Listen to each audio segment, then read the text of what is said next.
Pertanyaan pertama yaitu, jelaskan sekurang-kurangnya 3 hambatan dalam transportasi obat melintasi membran sel, serta berikan alternatif penyelesaiannya atau solusinya. Nah, adapun kemungkinan hambatan-hambatannya yaitu, yang pertama massa molekul atau ukuran partikel, yang dimana semakin kecil massa atau ukuran partikel, maka semakin cepat untuk melewati membran sel. Begitu juga kebalikannya, jika semakin besar, maka semakin sulit untuk melewati membran sel. Nah, untuk solusinya yaitu mungkin bisa dibuat sediaan ataupun larutan, dibuat dalam bentuk larutan, sehingga molekul atau obat yang akan didistribusikan dalam tubuh akan mudah atau lebih cepat menuju ke sel target. Dan juga membuat molekul obat dalam ukuran normal akan lebih mudah untuk melewati membran sel.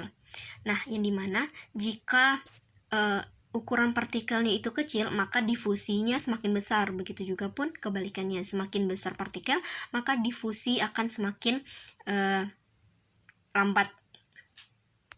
Selanjutnya pH obat dan pH lingkungan obat dalam tubuh juga akan mempengaruhi, yang dimana sama-sama kita ketahui bahwa pH basa lemah akan mudah diabsorpsi dalam usus halus, sedangkan pH asam lemah akan mudah diabsorpsi pada lambung. Sehingga jika kita ingin membuat sediaan obat mencapai target atau melewati membran sel dan mencapai target, maka kita harus menyesuaikan pH obat tersebut. Jika kita ingin dia lepas di lambung, maka kita akan membuat pH-nya sesuai juga untuk bisa lepas di lambung.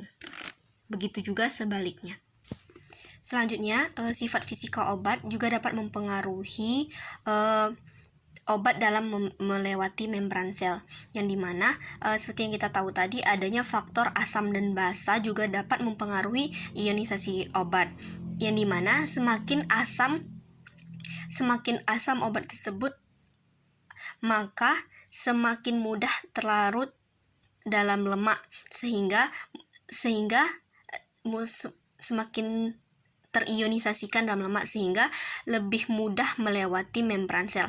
Nah, untuk alternatifnya itu, maka kita harus membuat sediaan yang dimana bisa mengkondisikan bagaimana caranya obat tersebut dapat terionisasikan sempurna sehingga dapat melewati membran sel.